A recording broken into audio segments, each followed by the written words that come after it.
Hey, it's Miko. I got today the 2019 X7 40i. And I really wanted to do a video for this car because we got the X7 50i. That one drove fine, obviously with the big V8 engine.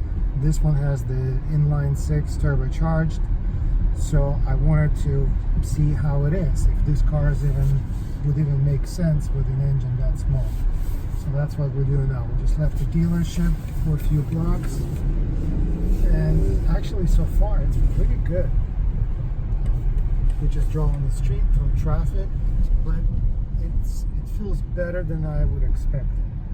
Again, I was worried that it's not going to be enough power for a car that big and heavy, but it's doing its job. So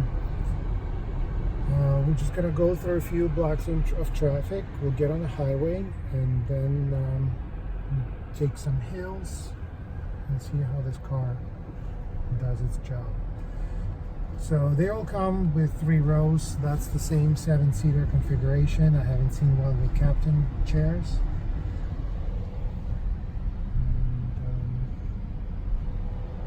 There's a lot of interest in this car. The first one that we got, the 50i, got sold within a week. Most of our incoming cars are already pre-sold. So far the response has been really good. A lot of interest, a lot of, I guess, customers that were waiting for this model to come out. So, and it's also challenging for us in San Francisco with tight parking, tight everything. It's tough to drive big cars around. So I was not expecting a lot of interest in a big car. But our parking lot, when we get a car like an Escalade, it's just scary to move it around, or even just a regular truck. And this one is not as bad. Alright, so like I said, we've got a little bit of traffic, which we're getting out. I'm still in comfort mode. Hitting some bumps, just see how it feels. This car came with the massage seats, which we're exploring. So that's an apropos, not on the subject, but they feel pretty good. I did the whole body massage, and it's not a whole body apparently, because I'm not doing anything to my feet, but it feels really good. What else we have? We have this thing right here, which can lower and raise the, I guess, change the clearance of the car. And lowered it a little bit, just put it in the middle, just to see what it does. And if you do it on the stop, you can kind of see, even if you look in the mirror, you can see the car change a little bit.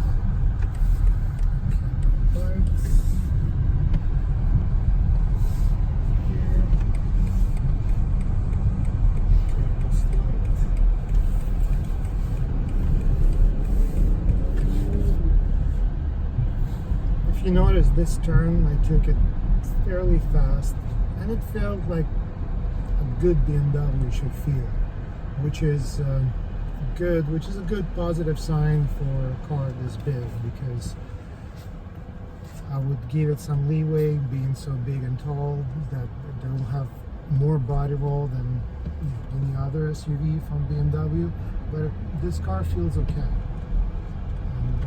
I don't know, maybe I'm getting used to it, but it feels even better than the 50i that we drove. Maybe it's a little bit lighter. So we'll see how that goes. What else do we have? So this one has all the cruise control, the traffic jam assistance. And I am in traffic, so maybe I'll take advantage of that. So cruise control, speed limit control activated. Okay, so I'll just set it at 30 miles per hour. Yeah, 30 miles, yeah. Let's limit the speed. I'm doing this right.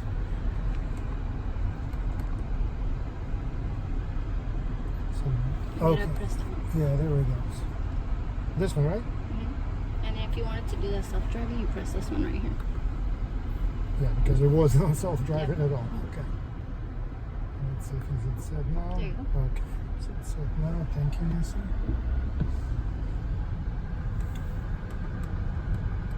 I'm also trying to adjust it on the head-up display. So yeah, right now it is working. It's basically I'm sitting in traffic, I'm not touching the brake, and it just starts moving. The traffic starts moving, the car starts moving. So we're just taking advantage of being stuck in traffic and demoing the traffic jam assistant. And so far it's working fine. So I'm not touching the brake or the gas, the car stopped. Let's adjust the speed, make it whatever, 35 miles per hour. The display is kind of messed. The head-up display is really low.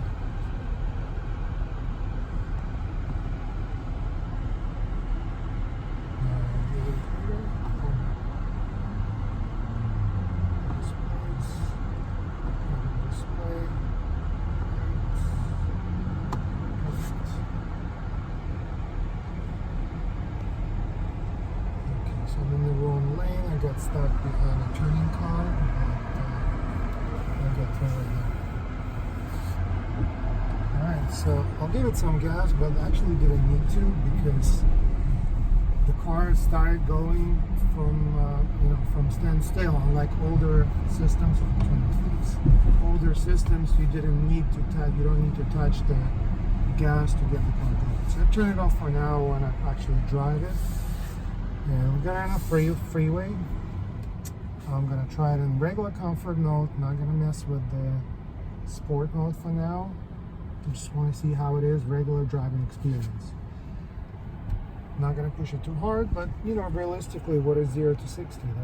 That's what everybody wants to know. If you need to merge into traffic, how easy it is. That's the ultimate test. Okay, about 30 more seconds for the light to slow.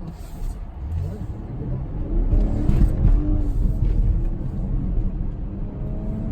And we're going 60. So I'm very positively, pleasantly surprised at the acceleration. I was expecting it to be much worse with the weight for some reason. Again, just like the 50i felt heavy, so I thought this would be heavier. It feels fine. Let's try the sport mode just a little bit. So right away it kind of jumps a little bit, even when you don't touch the gas. The steering tightens up. This is really fun. So whatever I was to be pessimistic about the smaller engine, I take everything back. Just like the regular X5, if I'm gonna shop or if anybody's asking for my opinion, unless you want to be a bowler and just spend a lot of money, small engine for a family car is just fine in this car. Okay, but we're not done. We're going to do some testing. We're not going back on the freeway because there's traffic, but we will try some hills, go to a short hill, and we'll see how it goes. Alright, so we're taking the exit, and we're going to take it to that crazy long hill. And see how that goes. So I'm back in comfort mode.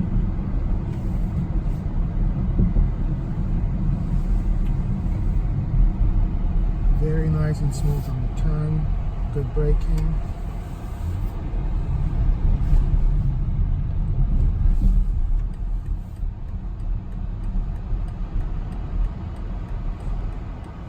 A little hill here. No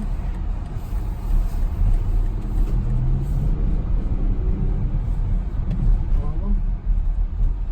Stop sign. Okay, better let the bus go.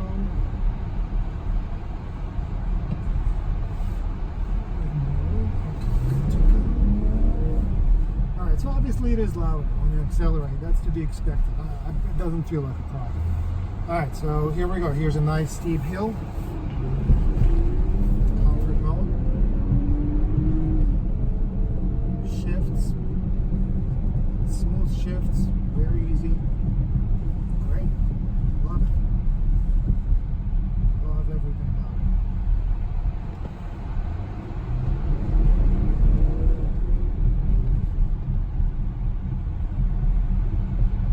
Enjoying this.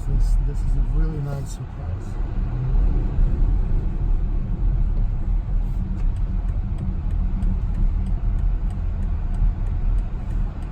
Did you see the MSRP on this car? No. Okay. I want to say 96. Okay. What is this car doing? This is Nice rims, broken glass, don't mess with this guy.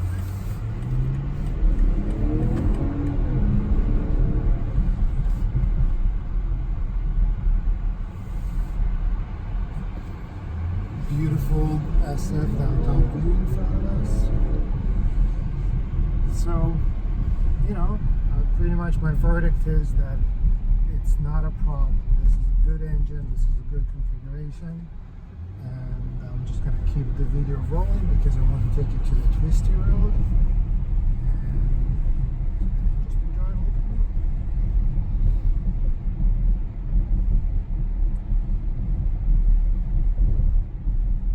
So I'm just thinking to myself, who would need this car? Where does it fit? And when I think about it, it makes more sense than an X5 with third row, or it just makes more sense than X5 because, I don't know, X3 is a great SUV. I think that's a fine compact SUV for 4 people family, just plain.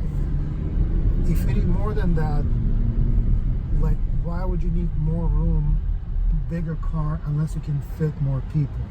So then you have X5 with third row. That, okay, makes sense. That's for emergencies. But X5 with just 5-seater, it's just a fancier SUV. But there's no practical sense compared to an X3. Yeah, there's more volume. It's wider, but I don't think it's enough. This one, that's a big difference. This one, you really get a lot of room.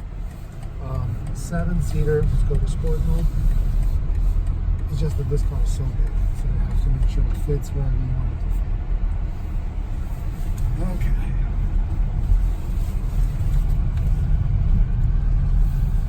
It's very pleasant, very easy to drive, regardless of the size. So the size is not a problem for driving, it's just a problem for parking. As you can see, there's no body creaks, there's no body roll. That's it. I love this car. Alright, and well, let's see if you still want to watch. Let's do that. There are 2 blocks of really steep hill. We're going to take that and call it a day.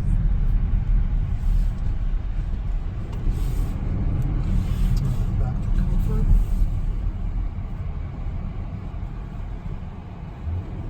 So this is like this as steep as it gets.